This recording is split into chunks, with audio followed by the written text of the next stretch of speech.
Hello guys, I'm back. My name is Jeferson Costa. I'm a chemical process engineer with expertise in plant design, and today I am with my dear friend Vijay Sarathy. He is from India, expert in upstream operations and design, and I will talk to him about his book and oil and gas for fresh engineers. I will let him talk a little bit about the summary, how is it like, and the main objective here is to let you know that you have a very good source of information, and for you will not believe it's for free to you to download and to use. So Vijay, thanks a lot for accepting my invitation once again and for sharing a little bit of your time in this Saturday morning here in Brazil and afternoon in India. Yeah. So first of all, thank you all. Thank you, Jefferson, for having invited me, and to all who will join this. Also, thank you for attending. In this session, I suppose what you're looking for is why I wrote the ebook. What is in it that is useful to engineers? There's a host of questions that you can ask. For me, there is no agenda when I wrote the book. I wrote it for myself because I didn't want to forget things. As engineers, what we do is we have our own diaries in which we keep whatever we learn, we keep noting them down. But then the problem is all the information is so scattered that over the years you suddenly start you're starting to wonder, where did I put this information or where did I put that information? So the idea was, when I started off on LinkedIn, with all those documents that you see me uploading, they were all more like whatever I had in my mind, working them out in an Excel sheet first, see the results, and then start documenting them in the form of a Word document. So what started off as 1 page became 2 pages, those 2 pages became 3, then 4, then 5, and then slowly because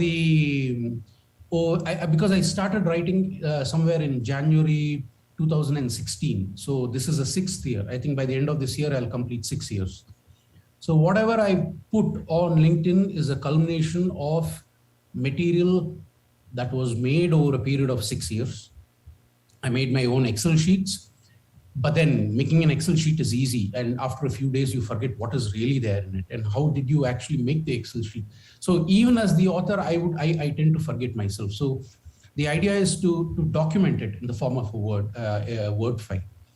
So that's the real motivation. For the motivation was more for myself, to remember, to ensure that I don't forget what I've learned. Because you never know once you start working, you keep going through many projects. You never know what you need and when. So you might be, let's say, good in flow assurance, let's say pipeline engineering, and there you're working on the hydraulics, and there are certain things that, maybe you might do it in a project and you remember it. But let's say for the next 1 year, you never did any project on flow assurance or pipeline engineering. What happens is you tend to forget things. So that's where my material comes to my own rescue, to remember what I've done before, go through the material and remember. And then, it's much easier. It's more to do with project execution. That's all, just to make sure that I don't struggle when I'm on the job. That's the real, you can say, purpose of this, of all the material that I'm posting on LinkedIn.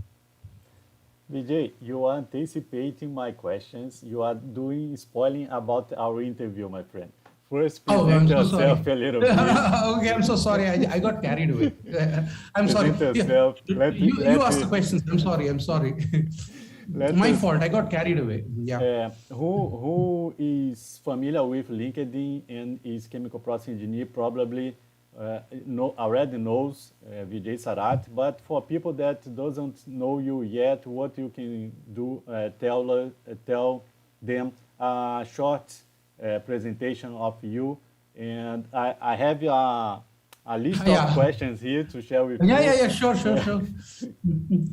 Okay, first question. Go on, I'm here. Okay, so a short presentation, Vijay. About mine. About you. Yeah, where you're Okay. from, Okay. what you share So in LinkedIn, and etc. okay. So I was born and brought up in a place called Madras in India, in South India. The old name is Madras. The new name is Chennai. I like to use the word Madras because that's where I grew up. That was the India before globalization. Then I studied in Madras all the way from kindergarten to high school, final year of high school in the same school. It was called Asan Memorial, not very far away from my house. And then I did my undergraduation with a degree from University of Madras. Then I went to a state called Rajasthan in the northern part of India, to an institute called BITS Pilani, and BITS stands for Birla Institute of Technology and Science. Birla is actually, it is an institute built by one of India's famous industrialists. It's a premier institute in India, except that it is a privately owned institute. And I graduated in 2006 with a master's in chemical engineering. Then I started my career in GE. Then I went to Saipem and then to Shell. The way I started my career was not actually as a process engineer. I started my career as a CFD person. So CFD for gas turbine ventilation. So when you have a gas turbine, you put an enclosure around it. Mm-hmm. And that enclosure, one of the purpose is to prevent any gas leaks from escaping. But then you'll have thermal issues. It gets so hot, you have to have ventilation. So you put these two massive fans, something like depending on the frame size of the gas turbine, you install two fans that pumps air into the enclosure. So you're cooling it, and you're also ensuring that there are no gas pockets forming. So all this go towards what is called Atx certification. So is it certified to so let's say tomorrow is your ventilation good enough to prevent the gas pockets reaching we don't want them to enter into the explosive limit. So we say LEL, lower explosive limit, and higher explosive limit. So the idea is to ensure that it is certified, the gas turbine enclosure is certified for safety reasons. But then that's where I then moved on to doing dynamic simulation work for centrifugal compressors. So that's where my journey actually began, as not as a traditional process engineer, but more as a dynamic simulation person. And then when I moved to Saipem, what happened was it was more of EPC kind of work. So EPC is the usual line list, data sheets, doing calculations for utilities. So it was, if you really look at the way my career has evolved from day one, it wasn't process engineering as such. I was more of a turbo machinery guy who went on to become a process engineer. So that's how the journey actually happened over a period of time.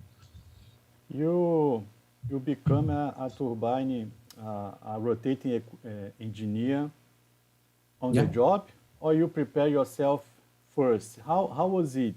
You are very skilled when we are talking about compressors. You learn about compressor first, or you get the job first? How was it? So that I owe the credit to that really goes to one of my Italian boss. His name is Mr. Stefano Gruppi, and he would just spend a few minutes every day. I'm talking about 2007, 2006, 2007. So he would tell me this, and this, and I would just follow it without questioning. So the moment I keep doing it, the thing, there is it's running in my mind, when you do it on your own, first you follow the instructions. Whatever he says, do not question him, just follow it. So in the beginning, first he said, just build a compressor model. So you put a valve here, you put the compressor, you need the compressor curves, you can put a speed controller there, you have to put an anti-surge valve of a certain CV, I mean, he never told me how to size it, but he said use so much seaweed as the first iteration, and then do a startup, do a shutdown first, and then do a startup, and see if it is surging or not.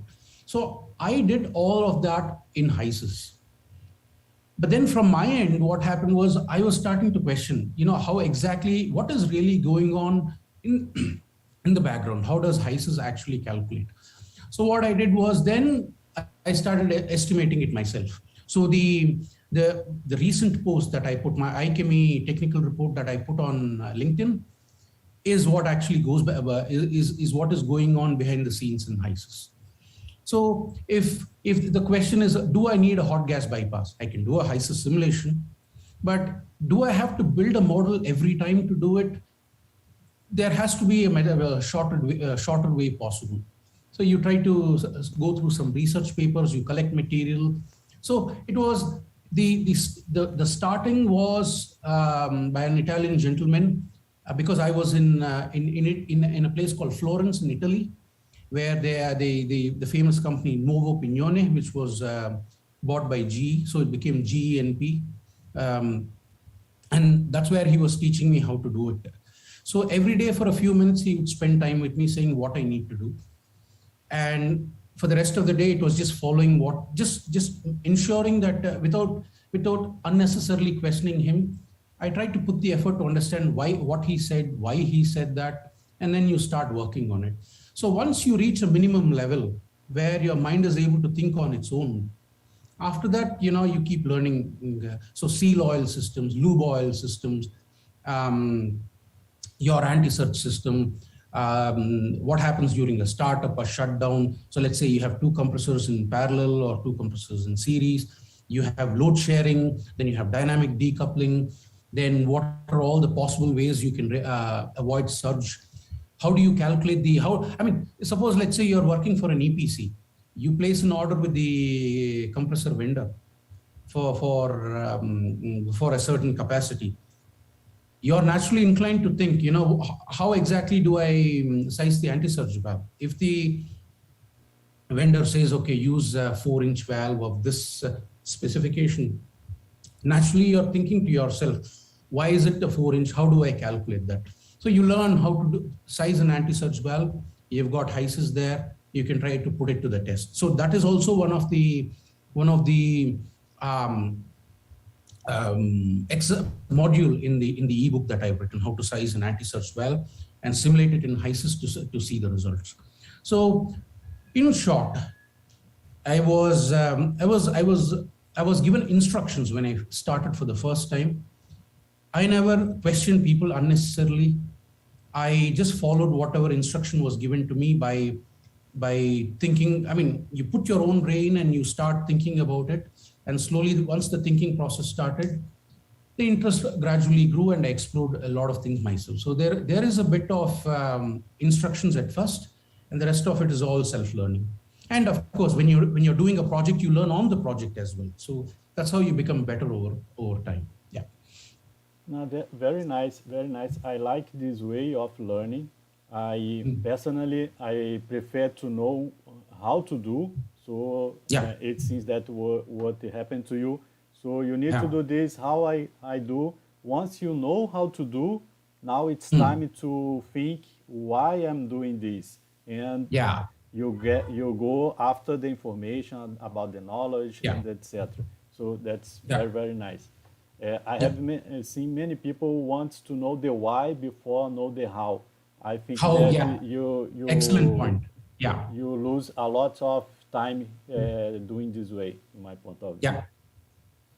So Vijay, you already told us why you developed the ebook, and I would like to know why you decide to let that for free.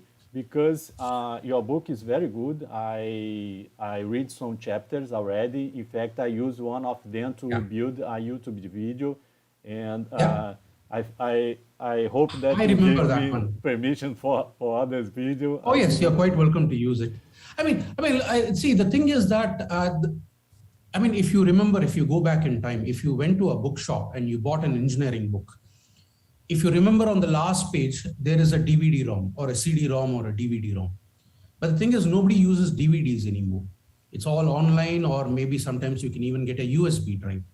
Now, the thing is that I wanted if I really wanted to sell it for a price, the book with the Excel sheets matter. It makes more sense to attach the book with the Excel sheets. Now, the problem is on Amazon, for what I've read on the internet, you can sell the book, but not the associated Excel sheets. You can't have electronic attachments with the book. So you sell only the book.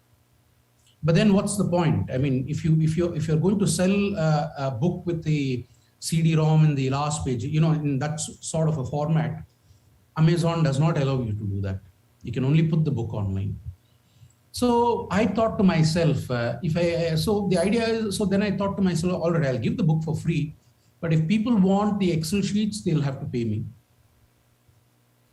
Now, the trouble is that I'm going through the internet, and there is one website where you can sell the book. So book is free, book plus Excel sheets, so much money. Uh-huh. But then you'll have to open your own domain, like like the way you have www.jeffersoncosta.com. Mm-hmm. I will also have to start one, make some provisions to let's say if someone is going to pay me by PayPal, I have to put that link there. The thing is that I'm not really well versed with that. That's my, what should I say, I'm not really good at this e-commerce thing of setting up a page where you put your stuff and then people come, they click on the button, they make the payment. Once the payment is over, they're able to download the file. That is what I really have in mind. It's just that I'm not proficient in doing it. I'm watching a lot of YouTube videos trying to understand how to do it. You can also ask me, why didn't I go to a publisher locally? For what I've read, what I've understood, they want the copyright.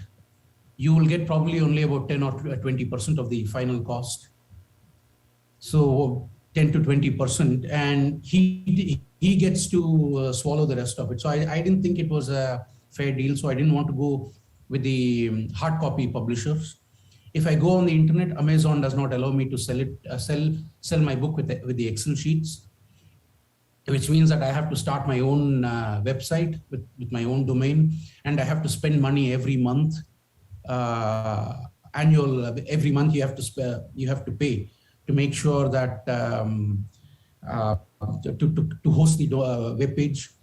And then on top of that, I have to find a way to set up the whole thing where they come, they click the button, okay, pay now, and then they pay the money, and then it downloads. For a guy who's not really great with computers, I think it's going to be a very hard job for me. I'm thinking of writing a post on LinkedIn saying that, do any of you know any website or something where I can set it up easily so that I can sell my Excel sheets for a price? I'm telling you, it will be so economical, because people have been saying you can sell it for even $300 or something like that. But okay, I'm not. That was one of the comment actually on LinkedIn. So, but I don't think I'm going to go that far, because you have students and you have working professionals also. So I'll have to choose a price that is not too much, not too cheap, not too expensive. You just have to, it should be modestly priced, where people don't go, I don't want to bankrupt students, especially when a lot of students have loans, student debt.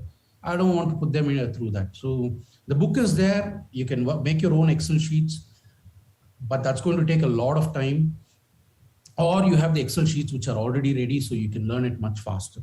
So that's the reason why. So I thought, okay, I'll just give the book for free. So I just gave it. Vijay, how can I say that? I can help you on doing that, okay? So yeah, thank you. If I never thought that you would like to sell the spreadsheets. I didn't think that you decide to do that. But if you need help with that, we can talk about that later. And there is easy ways to do that. There are hard ways to do that. But for sure, I think that it is nice for you and for the audience also, because they will have access for the spreadsheet, and for sure we need to ask for a fee for the hard work that we have. because they are Yeah, yeah, yeah. saving time, right? And Yes. if you need my help, I will be very, it will be great to help you. And Excellent, sir. we'll, guys, if it depends on us, soon you will have access to the spreadsheet for a small fee, okay? Yeah, yeah, yeah. And it's All, I mean, they can interesting. buy it individually, or they can, because I'm thinking of clubbing all of them as one zip file for a flat price, which will be very economical. And they can just download it and use it. That's it. You've got the book, you've got the Excel sheets. What is there to stop people from learning? There's nothing to stop them. I can assure you the exercises are very relevant, because the more you keep working on these exercises, it is like you said, once you know the how, then you'll know the why. So once you know the how, and your mind is already, it has entered into that state where the mind does not need anybody's help to understand. So tomorrow, if you are facing an engineering design issue, you know how to do it by yourself without having to ask anybody. That's the greatest advantage you can get working out all the material. Yeah. And once you decided to release the book, how was the process? How long it took to from the idea I will collect this and release as a book and effectively release that on SlideShare?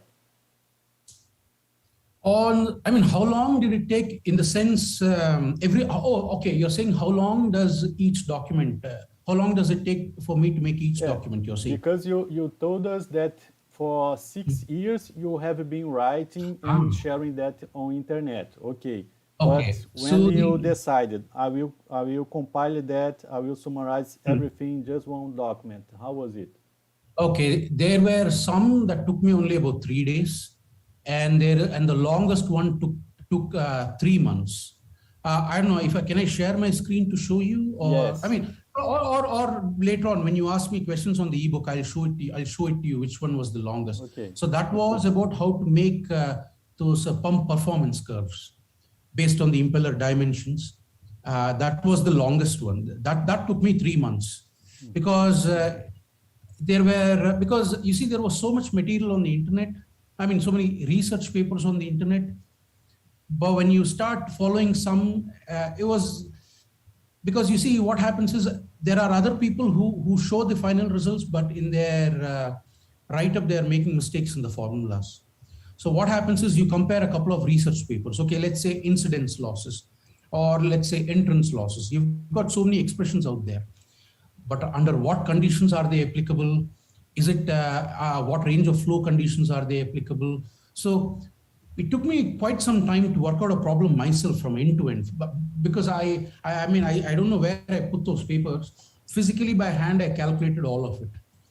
And then I started making the Excel sheet to check. And then then there was this tool on one of the manufacturer's website. There was a tool which allows you to generate your own pump performance curve. So you tell your flow rate, your head, because if your electric motor, is it 50 hertz or 60 hertz? Is it a 4-pole motor? So once based on this information, it will give you a performance curve. So using that data, I cross-check my results to see when are they matching. So you need to validate your results. So I validated my results with some known performance curves. So it takes anywhere from 3 days for some articles, and the longest one was 3 months. Average is about, let's say, 2 to 3 weeks per article. Sometimes even 2 weeks, sometimes even 3 weeks. So let's say 2 weeks on an average to 2 to 2.5. How much does that? Okay, 21 days, let's say, to write each article, because every day I'll do a little bit, and then you're doing it. Sometimes I don't sleep at night. I go on, right? So that's why if you see my comments on LinkedIn, it might come in the middle of the night. So sometimes it's on the weekends, the whole day I sit and I work on it. Sometime on weekends, the whole, let's say Saturday, Sunday. On weekdays, maybe once I finish dinner, I sit and go on till 2 o'clock or 3 o'clock. Sometimes I even sat till 4 o'clock or 5 o'clock, writing it all completely. So you can say it takes me about 2 to 3 weeks per article on an average. To organize the book. Yeah. To organize the book, it took me about almost 2 months, because there's a gentleman, Mr. Prathamesh Deshpande, on LinkedIn. He was very, very kind and generous to review my book, go through each page, pointing out all the errors in the sense what I write in the Excel sheet.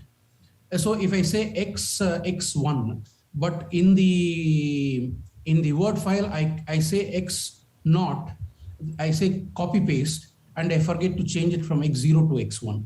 Mm-hmm. So all the typographical errors, he's corrected a number of them. So that allowed me so that took me another 2 months to put all the material together. Okay. And since I saw your book for the first time, I was very very curious about the cover. Can you talk a little bit about the cover? What that mean? Well, the thing is that I wanted something for free to put on the front page. So there is this. There are a couple of websites on the internet where you can download images for free. I mean, if you can put up my So if you that's this thing. Yeah. So the front page looks like it was given to me for free. You can download it for free. And there's a nice lady, Ms. Hawa, who's also on LinkedIn, who helped me out getting that picture. And even, making, on Photoshop, she made some correct, all those, with those graphics, cut it to A4 size, and that's how this came to be. So I thought this is a nice picture because the color looks very pleasant to me. And second thing is, it looks like fluid mechanics in a way, isn't it? I don't know if you're inside a storage tank or inside a horizontal separator or a vertical separator. Let's say when the liquid and when the gas and liquid, they are entering into the vessel, so it passes through the half-open pipe and falls into the vessel. So it's a bit like fluid mechanics. It's a little bit like what is actually happening inside a vessel, like a storage tank or a horizontal separator, or maybe at the sump of a distillation column. You never know.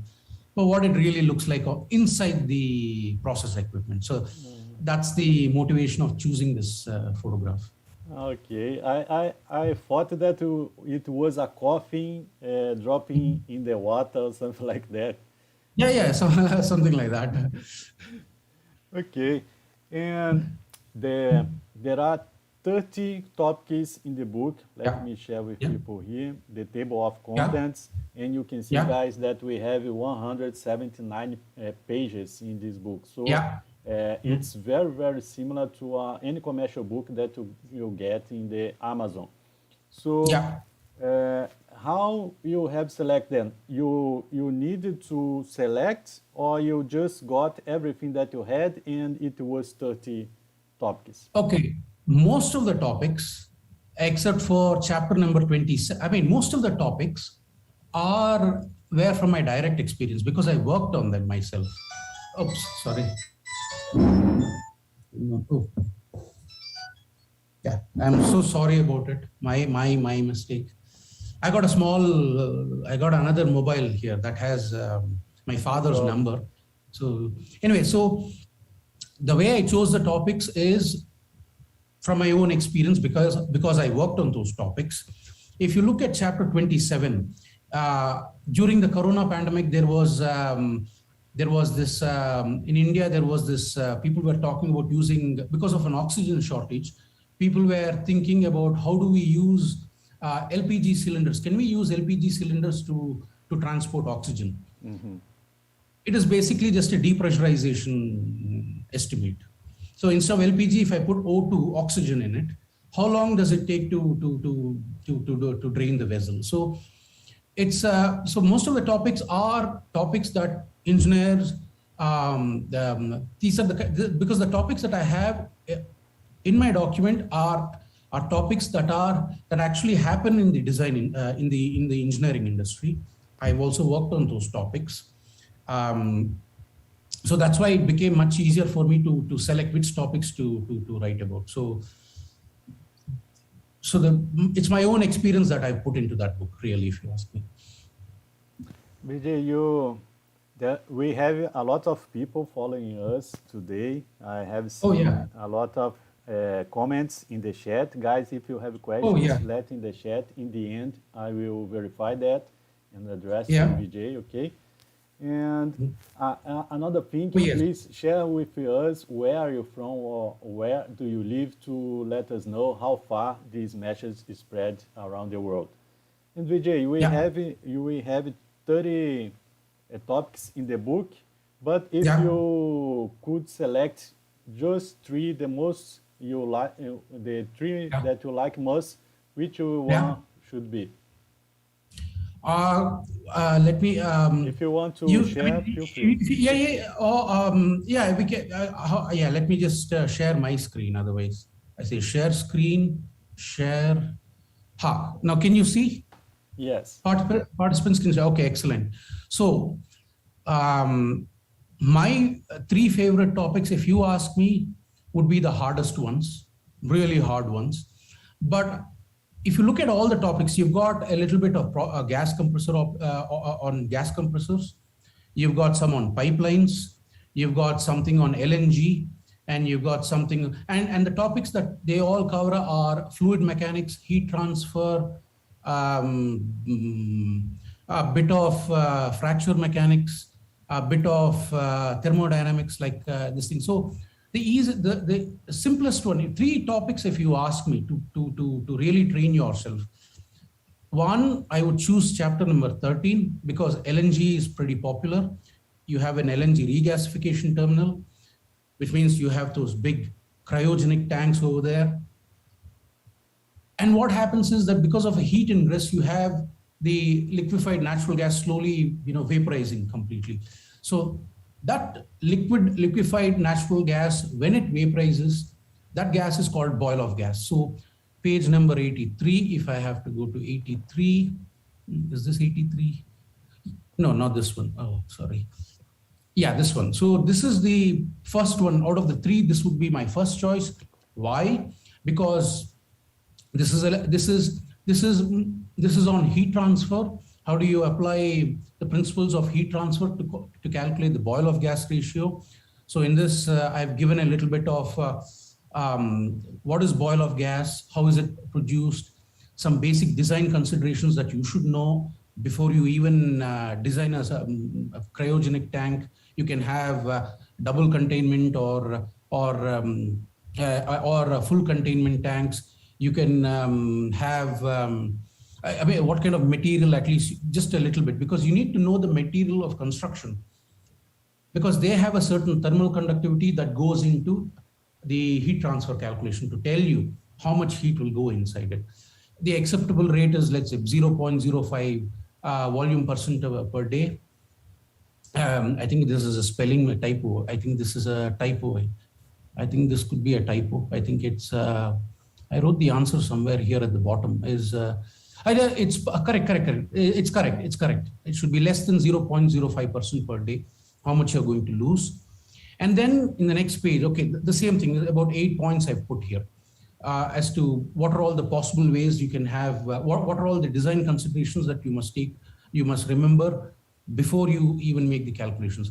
Then I put a case study here saying what is the ambient conditions, then for the heat transfer calculations, what are the assumptions, how much is the radiation emissivity factor, how much is the heat transfer rate.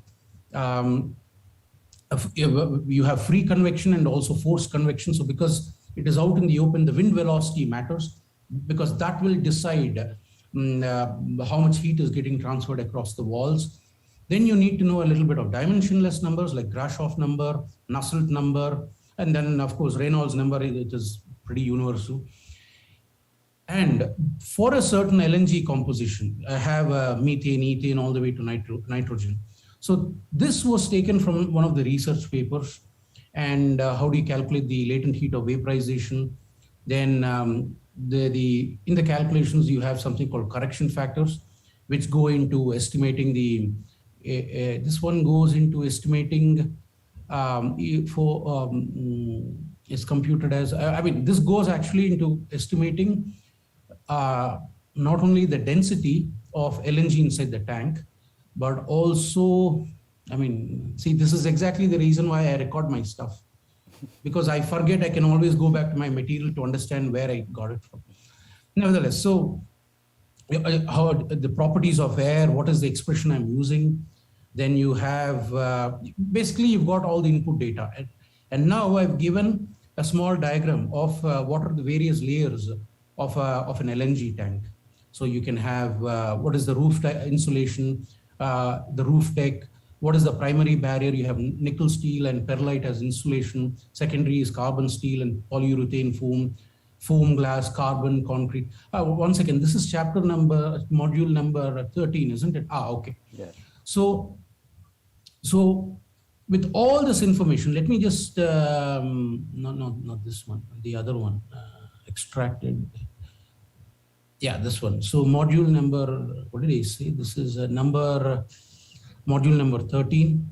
So number 13 comes to this one. So you see, I put all the calculations here. So for a given, what do you call LNG composition, you've got, so you can also choose. I've already preloaded it with this thing. So this is heavy LNG, and this is LNG with high nitrogen content. So these numbers will keep changing. So if you observe here, when I change to light LNG, oh no, I think it's heavy LNG. No, why? No. Oh, sorry. The first three are preloaded ones. If I click on user input, the calculations will follow this these values like that. So this is so if you look at all the formulas are given here. So one by one. So how do you calculate the Nusselt number? You put all the various expressions taken from a heat transfer book. So you're able to calculate how much is the boil of gas rate per day. So in this case, for this number, it comes to some 23 tons per day, which is less than 0.05 volume percent of the gas that is boiling off. So this would be my first one, where you can learn about how to apply heat transfer principles to calculate the boil off gas rate. In the industry, what happens is they simply take a flat number, 20% or 10% like that. But you can calculate in a more accurate manner. So I put all the various expressions here, the Nusselt number, Raleigh's number if it is free convection, Nusselt number. So what is the condition under which free convection is allowed and forced convection is negligible, or sometimes you have a mix of both. And there you have it, Fourier's law, with which you can calculate how much is the amount of heat escaping, how many watts of energy is escaping from the system. So you also have the references here in the last page. You can use it to this one. This is my first one. Number 2, which is a little more harder, would be module number, chapter number 11. 11, there are 2 aspects. 1, designing a natural gas pipeline, and 2, with the booster station, and 2, doing costing. A lot of people, they like to learn, they focus so much on the design part, but they don't focus much on the financial part, the costing part of it. So this one, in the interest of time, I mean, rather than go very deep into that, what was the page number here? Sorry. Page number is, number 11 is 66. So I come to, let's say 66. Is it 60? Okay. Page number 66. So you have a certain gas composition. You have natural gas from a certain gas plant, which is in the middle of the desert. And you have to send it to a power plant in the city, which is 50 kilometers away. So you're using a booster compressor to transport all the natural gas. So what kind of input information do you need? First, you need to know the location, the derating. I mean, some basic, it's only once you start calculating, you will start understanding why what kind of piping is it seamless, or is it electric resistance weld? Is it a furnace butt weld? And what are the derating factors for various temperatures? Then what are all the various grades of pipelines? So you can have X52, X56, X60, 65, 70. then you, okay, in this case, I've also given the information that 20 kilometers upstream and 30 kilometers downstream. So the idea is in this, wait, enable macros. Yeah, in this, so for a given pipeline, for a given natural gas composition, first you learn how to size your pipeline. What size of a pipeline do I need? Okay, so in this case, a 14-inch pipeline. What is the wall thickness? What is the selected wall thickness? Now that selected wall thickness comes from, because I put the table here, from API 5L. So if you observe, they're all taken from API 5L. So these numbers, so when I choose them, so I can choose what size I want. I mean, so if I change the, so if I choose, I can choose which pipeline size I want. So for that particular pipeline size, it will also, oh, I think something happened. I shouldn't have, it got messed up here. I think I'll have to reopen it. Don't say. Where is it gone? Number 11, enable macros. Yeah. You can keep changing the pipeline sizes. Then this is a portion where, so this portion is about natural gas, these properties. How do you estimate it by hand? How much is the gas molecular weight, its specific gravity, critical pressure, critical temperature? Normally you get it from HYSYS, whereas in my Excel sheets, I'm calculating them with correlations. So once you have this data, you know how to size a pipeline on the upstream, downstream also, and in the middle you've got the gas compressor where you can calculate how much is the mass flow. Basically whatever HYSYS does, I did it on an Excel sheet. So module number 11 is more exhaustive. If you want to, what do you call, because if your company does not have HYSYS, there was a time when not everybody had a software. Yes, for sure. This is how it was done. So I'm showing it to you how it was done before the computers came into the way they have made a, because it's only somewhere in the mid 90s onwards, slowly these computers started picking up. But earlier, this is how people used to do. So when you try this way of calculating it for once, you will automatically know what the software is doing. You will know how to troubleshoot the software. If the software is giving errors, you will know why the error is coming. You will know how to check if the software results are right or not. So this module number 11 is about sizing a pipeline based on the mechanical design aspects, the process design aspects, also sizing the booster station and coming out with fluid properties here based on this input data. You can estimate, these are the results actually. So what is the pipeline? What is the pipeline thickness? How much is the polytropic efficiency? How much is the thing? So this method has a certain element of solving it iteratively. So I've solved in 10 iterations, it's converging. So how do you estimate the compressibility factor? So you will know a lot of things. It is not just learning how to calculate fluid properties based on correlations, but how to estimate how to do it iteratively, compressibility factor, critical pressure, critical temperature, specific gravity, gas molecular weight. So you will know how to do process design, and you will also know how to do mechanical design based on design standards, API 5L in this case. So I've used API 5L here. Because this is a gas pipeline, you can use ASME B31.8 as the design standard to size your pipeline.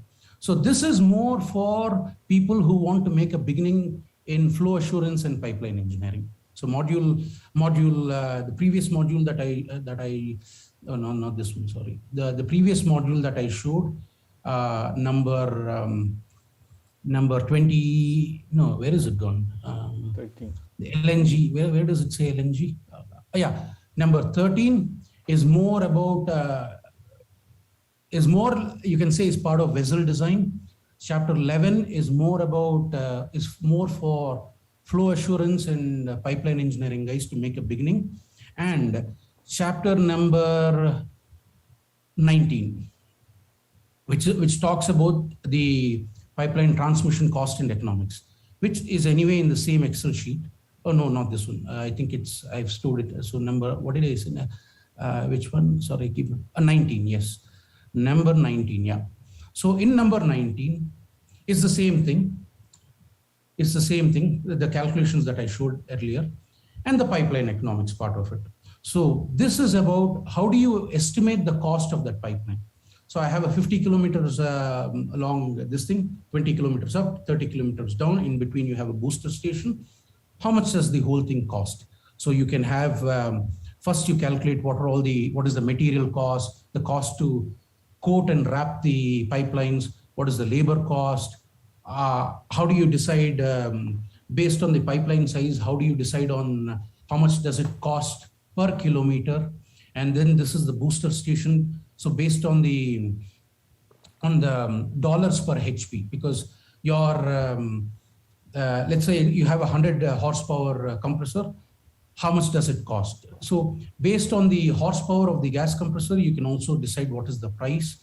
Then how do you estimate the capex, the capital cost? So you can have material cost, which is anyway here in the beginning, labor cost, pipeline, and what percentage of this cost goes into the final cost. Downstream also the same thing. If you have a booster station, you have land cost, miscellaneous labor cost. So you add up all, then you have right of way, you have to get your permits, you have to get your engineering and construction manager, the EPC guy, how much do you pay him? So you have to add your contingency and you add it all up. So in this case, it looks like, okay, it's the Indian system. So of putting commas, but it comes to almost $57 million in this particular case. But then and then you also enter how much can be the operating costs. Now, to really build it, is the project viable or not? Then what you do is you start off with how much money do you have? How much money do you have? How much are you borrowing from the bank? What is the effective corporate tax? Lenders' prime lending rate? How much is the risk-free interest? Market portfolio return? So the stuff that is actually part of every chemical engineering syllabus, but nobody takes it up to learn. Yeah. So if you really want to keep moving up the corporate ladder, you should know some economics, you should also know finance as well. So people are going for MBAs, but if they can't even do this, what's the point in doing an MBA? And just to remind the people that this kind of spreadsheet you use in real life to do your job, right? Yeah, this was reviewed by a very senior man on LinkedIn. He saw my Excel sheets. Of course, he suggested a correction. I did not put the spare compressor here because you don't have only one. You will have one working, one standby. So the cost of the standby must be included, but this Excel sheet does not have it. But if you learn it on your own, you can include that and solve it yourself. So how do you estimate the gas? What should be the price of your gas? So let's say you're selling your gas to a certain buyer. What should be the tariff? So in this case, okay, for the numbers I put, okay, it says minimum tariff should be $1 per MSCF. But if you want it, okay, this is the production profile of how the gas let's say over 25 years, how the gas production is increasing and before it is declining. So then you have the payback period. So in this particular exercise, it takes 4.212 years. Then how much are your cash flows for the gas price that you have? Then how much is the annual cash flow, your discounted cash flow? I know there's something wrong with this Excel sheet. I think this has to be, I must have clicked on some button and got messed up, I think. But nevertheless, if you have sales tariff for, let's say, $2 per MSCF, then what is the net present value? What is the internal rate of return? What is the payback period? So if you just click the button, I mean, it's anyway calculated. So let's say I put $3, let's say. Then I just say, click on this. Okay, so 2.8 years it takes. You're able to, so if I sell it for a higher price, let's say $5, instead of, it becomes even less in 1.745 years. So you see the curve is changing. So you know how quickly you're able to pay back your this thing. So this is another one. This is another exercise that I think is definitely a must. So number 11, number 19, and number 13. These are the 3 exercises which will be very exhaustive. It can be very frustrating at first. Sorry, not this. It can be very frustrating, but once you get the hang of it, you become really confident. Because as a process engineer, you can be an operations guy, you can be a design guy. There are very, very few people who know the costing and economics part also. So if you can learn the other portion that not many people know, then you can call yourself a real business development manager.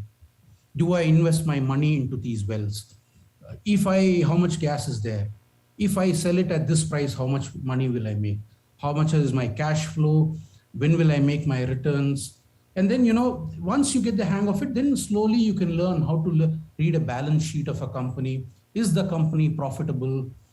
So, you become, that's when you really earn the right to go into the, you get a right to become the board of directors. Because at that level, you're not going to do line sizing or valve sizing.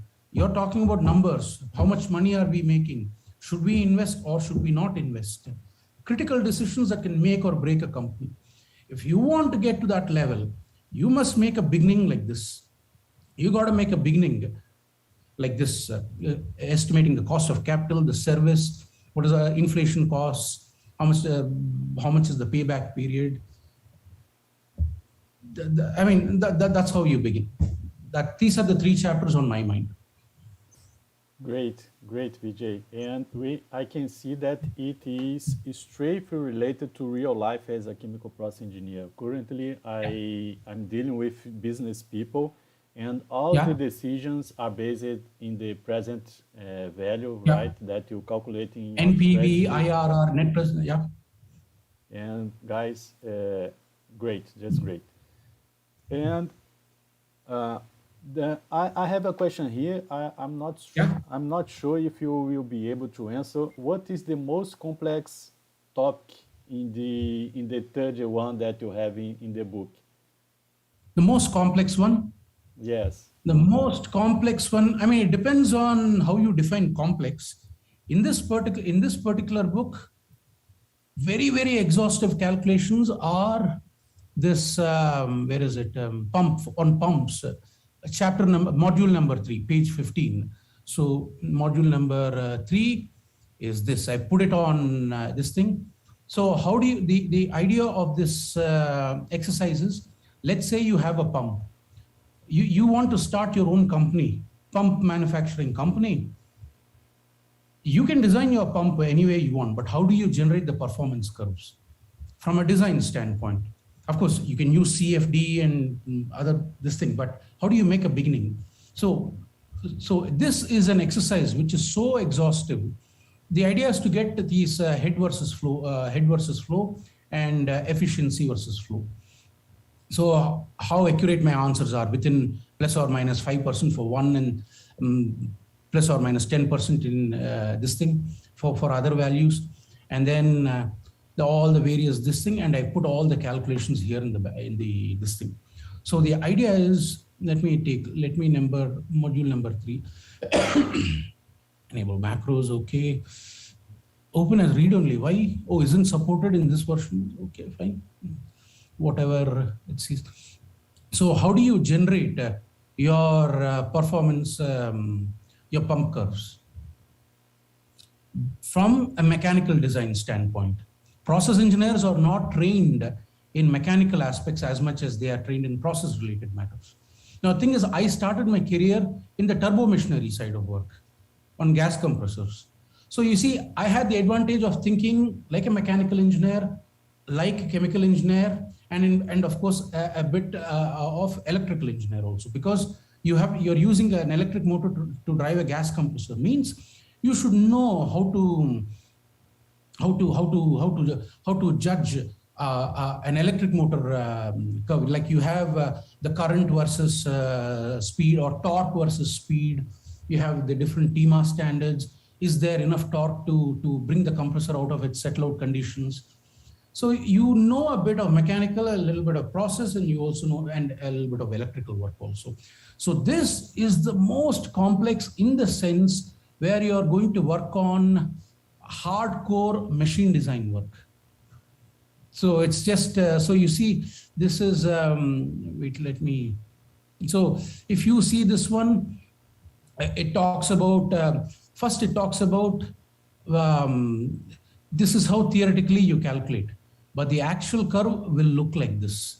And the shaded portion are the losses. So from theoretical, this is what we are supposed to get, but we only get so much. This curve at the bottom, which goes, that is the actual head, whereas this is the theoretical head. So how do you compute all these losses in a pump? So you can have inlet incidence losses, because when the fluid is entering into the pump, into the inlet, it has to change direction, so you lose head. So how do you calculate the head? So you've got certain expressions. Then you have to know surface friction losses, because when you have one rotating surface against the casing, the impeller is rotating and you have a casing, there are friction loss, surface friction losses there. So how do you estimate the head? Then you can have diffusion losses, which happens at the eye of the impeller. Then you have volute friction losses. How do you estimate them? Then you have disc friction losses inside the impeller itself. Then you have pump leakages also. How do you quantify that?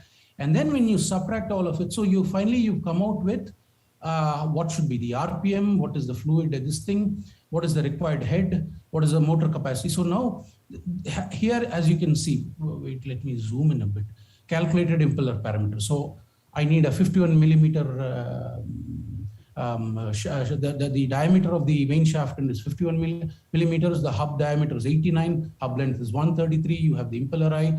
What is the impeller outer diameter, inner diameter? What should be the vane angle? How many vanes must be there?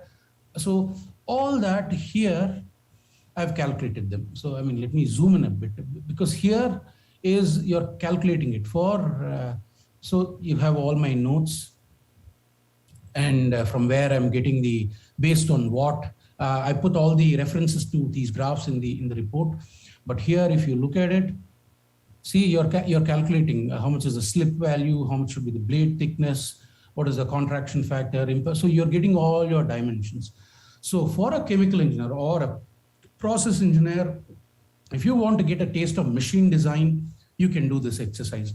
And once you get all your various dimensions, like the way it is here, you can do a CFD study with this design and see how it is actually performing. And if you're able to do that, you can even start your own pump manufacturing company. Okay, a lot of information. There are people crazy to download the ebook.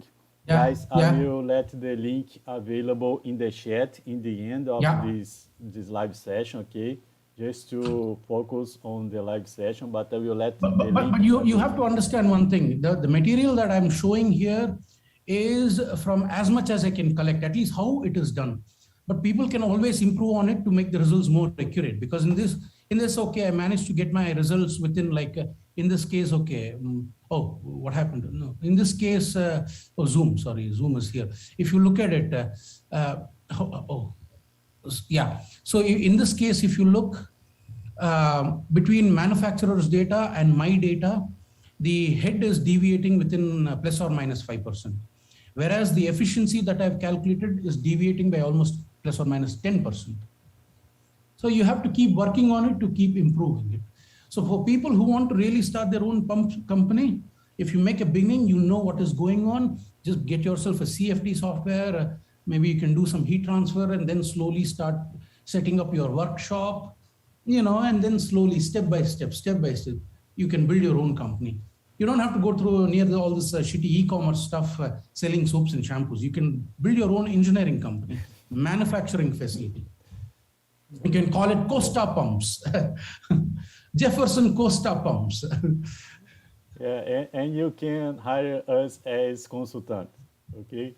So pay very big money to Vijay, because he deserves for sharing all of this information, okay, guys? And as just to remind you, the ebook, you don't have access to the spreadsheets, and Vijay soon will let that available for you for a small fee. Yeah. And Vijay, Yeah. do you have plans to a volume 2, or you exhausted all your topics for Well, now? volume two, see, if I have sufficient number of chapters, let's say at least 10, then what I'll do is I'll take this material, I'll add it to this material. So what I'll do is same thing. I'll say 31, 32, 33, 34, Okay, 35, up to increase the 40, number of and chapters. also make all the corrections in this. If someone can do a review again and send me all the suggestions, I can make all the corrections here, add more chapters, and call it second edition. My friend, we talked before that we could spend 30 minutes to talk about the book, Yeah, but we yeah, yeah, already 1 hour. yeah. And Yeah. and it's very, very nice to have you here with you, be here with you. And Yeah, if you can summarize the book, and yeah. if you could do advertisement for the book, and summarize the book, what is the content, and for which Yeah. kind of people it is will get more benefits of it. How you could say that? This is for both graduates and practicing engineers. Graduates would tell me that nobody really uh, taught all this to us in our college, except some of the principles like you've seen heat transfer and fluid mechanics, like how do you calculate the NPSH or how do you calculate the heat transfer coefficient. Those things are fine. But the very topics are alien to us because they were never taught to us in college. All right, fine. But if you want a resume, the moment you graduate from college, and if you are struggling to find a job, then what do? You put stuff in your resume which the industry wants. People want, if this is a very, very simple example. Let's say, what is it? Where did I put? Okay, so this is a simple, this thing, okay, gas compression stages, let's say 54. This is a simple example what people do in the wait, 54, isn't it? So this is a classic, where is it gone? Yeah. Okay. Yeah. So this is a simple case. Every process engineer, what does he do in the industry? At least in oil and gas, upstream oil and gas, you have to estimate how many stages do you need to compress the gas. So how do you do that? So I'm showing it to you here. So this is a book really for graduates and practicing engineers, but I'm inclined to say to promote this more for graduates, because this is to show you what should be your standard if you want to get yourself a job in the oil and gas industry. Because in the oil and gas industry, you've got very, very competent people, technically very, very strong people. And when they interview you, if you're able to maintain these standards, trying to show how much should be the size of the vessel or how much is the duty, how do you optimize it, what should be this thing. If you're able to do something like this, instead of saying, I know how to use HYSYS, instead of that, if you are able to show them that I can also size an anti-surge valve, I mean, it's actually the vendors who do it. But nevertheless, if you can show that you are able to do all these calculations as quickly as possible once you graduate from college, your resume will contain stuff that will automatically match the recruiter's requirements. So even if the recruiter types a gas compressor, HYSYS, or not HYSYS, okay, let's say pipe size, line sizing, valve sizing, or let's say design, like this, number of stages. How do you decide how many stages do you need? Like this one, process design or gas compression stages. Like this, once you have those in your resume, then automatically your resume will show up in front of the recruiter's screen. You will get called for an interview, which you can ace it. And once you get through the interview, get yourself a job, you don't have to struggle like a graduate who knows very little, always asking someone how to do this or how to do that. It's about how do you accelerate your career. This is the real acceleration. People talk about networking, but if you don't know, if the graduate engineer does not know anything in the subject, what networking are they going to do? The networking comes after becoming proficient in the subject. That's my. Yeah, I agree with you. I totally agree with you. People can save a lot of years Yeah. mastering the book, understanding, Yeah. knowing how to do first, and Uh, after that, looking for yeah. how, why to do that. Yeah. Yeah. Guys, we are proceeding to the end of our live session, and Yeah. I have another question for Vijay, and Yeah. after that, I will share the link for Yeah. download the ebook if you don't have access yet. And after that, I will revise the comments, share with Vijay the comments, and if you have any questions, I will address that, and after that, we'll Yeah. finish. So Vijay, we met each other on LinkedIn. It's Yeah. maybe 2 years ago, more or less. Yeah. And we already did a live session together where you talk Yeah. about what are the core knowledge for being a chemical Yeah. process engineer. And that was very, very nice also. And Yeah. what changed from, I think it was last year, what changed Yeah. from the last year on LinkedIn to the present day for good and for bad in your point of view? For me, I think because once the coronavirus set in, there were a lot of posts where people were asking for jobs. That's the first thing that happened. So because when I started off on LinkedIn, I hardly found anyone writing. The only thing that people were doing was sharing news articles of this company invested so much here or that, like that. But I remember being one of those early guys who wrote something on like the way I was writing. And then what happened, a lot of people slowly started getting in, and they were also contributing. So it was starting to, it looked like an engineering ecosystem on LinkedIn. But then once the COVID-19 situation hit, people were losing their jobs, people were not being called for interviews. There was a lot of panic. So people, instead of a lot of people who are asking for jobs. That's the first thing that I've noticed. And then all these climate change characters, they've suddenly, about green energy and stuff like that. I wrote, I think, about three or four posts on green energy.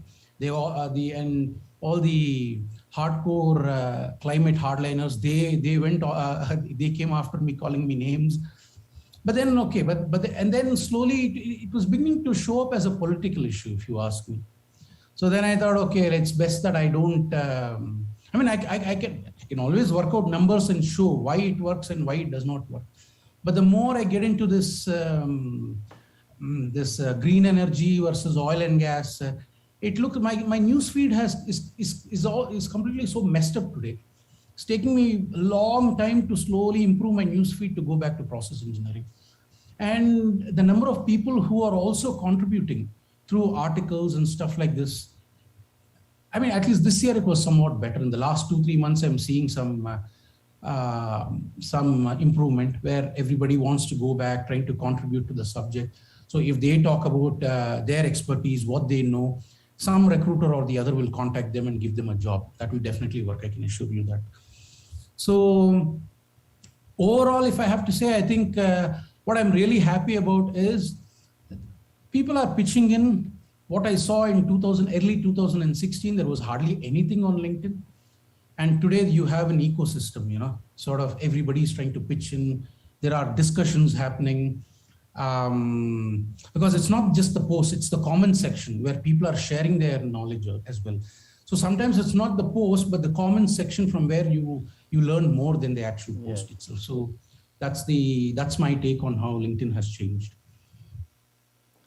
Okay, let me share the link for the book in the chat so people can download it. Should I stop sharing my screen? Yes, please. Yeah. So let me see the chat, what we had here. So people asking where the book can be found. Now you have in the chat. And you have the slide share. You can download it also from my Telegram channel INPROCESS for free. Let's see some comments here. A true message converser since your first session, the emphasis on having hands-on calculation gives more clarity on the process and help us understand the scenarios in details. This is from your chef, Vijay Srivatsa. Srivatsa. Yes. Srivastava. Sometimes Indian names is hard to me to expel, okay? Oh, it's okay, no problem. But I think I'll have to open YouTube first. Jeferson. So, I want to build my future in process engineering. I have a persuade degree in chemical engineering, but nobody give me chance for an interview. Vijay, I received a lot of questions about I am a fresher, no one wants to interview me. Vijay Srivastava. Ha, yes, sir. Hello, sir. Nice to meet you. So it's kind of a generic question, but which kind of advices you can give for freshers? You already said a lot here, but to summarize, I don't get interviews, invitation. What should you do? I'm not getting interview calls. What should I do? Yeah. Well, there are two ways. One, to prepare a resume and post it on LinkedIn and keep asking for people. Go into all the various websites, but then the success rate is not really that high. Because when you go to people and ask them for something, that is one kind of treatment. Whereas when you are showing your talent on a public platform for everybody to see, because it's one guy going after 10 people saying, please give me a job. That's a different treatment. Whereas when you are really showing your talent on LinkedIn, you have 10 other people looking at you, all of them coming and saying, would you like to work for us? The thing is that people had a lot of time. A lot of graduates, they have time, but they're not investing their time into, I'm not asking you to write a book. I'm saying you write 1 or 2 pages of what you've learned. How did you apply that into the real world industry? Or if you found a design standard. On the internet, there's so many design standards. API 520, 521 relief valve is commonly available. What have you learned from it? I mean, it shows you how to calculate the relief rate. But how do you choose the scenario? Is a tube rupture case applicable or not?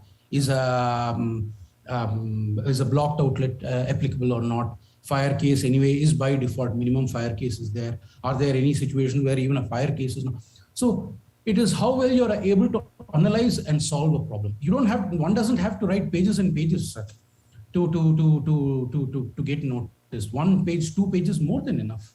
If you see some of my articles, they are just 1 or 2 pages. If you ask me, I don't know which one. Somewhere, I don't know where I put it, but I think, in one of the chapter I put that. It's just 1 or 2 pages. So my answer is, if people are, how do I get myself a job? Either you go ask people, carry your resume, keep asking people. If your resume does not have what the recruiter wants, well, it's just your problem. You just have to pray that someone is a little nice to you and say, all right, no problem, buddy, I'll give you a chance out of magnanimity. Or you show your talent for the whole town to come and say, please, please come work for us, like that. That's the biggest advantage you got on LinkedIn. Because I think many years ago, there was only Orkut. One of your fellow Brazilian, I forgot his name. He started Orkut. That was the only social media when I was in my final year of my post-graduation. Otherwise, the internet was nothing in those days. We used to look at the newspapers, write letters, send them a post, hoping they will give you a call to come for the interview. That is how it was when I was, as both of us who are more or less like the same age group. So yes, I got this time. We read those days were different in newspaper. But nowadays you've got the internet, you've got LinkedIn, you can show your talent, get yourself a job. For that to happen, you got to sit and patiently work it out. People think that if they get my book, suddenly they will know everything. No. You have to start working on those problems. Then slowly you become better. If I can add some comments, I agree with what Vijay says. And in my point of view, you need to do that first, regularly. One post per week, it's good enough. But you need to do every week, and it is not a sprint. It is a marathon. You need to have patience. And I have one of my students in the INPROCESS Booster, he shared articles related to process safety, and he got contacts in LinkedIn. People will send you a message if you show your talent, as Vijay says, and if you have patience enough to not stop doing that. So there is no easy job, there is no magic. Every day there are more and more fresh graduates and less jobs available. So the recruiter will ask for those ones that brings for their vision. And if you keep posting, one day the everything will connect to help you on that. Yeah.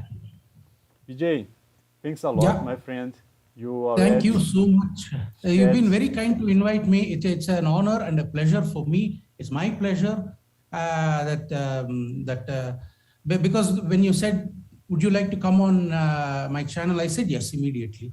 So I've been waiting patiently. When will he give me a date? So finally the day arrived and I spoke. So thank you, sir, because without you, I could not have gotten this opportunity.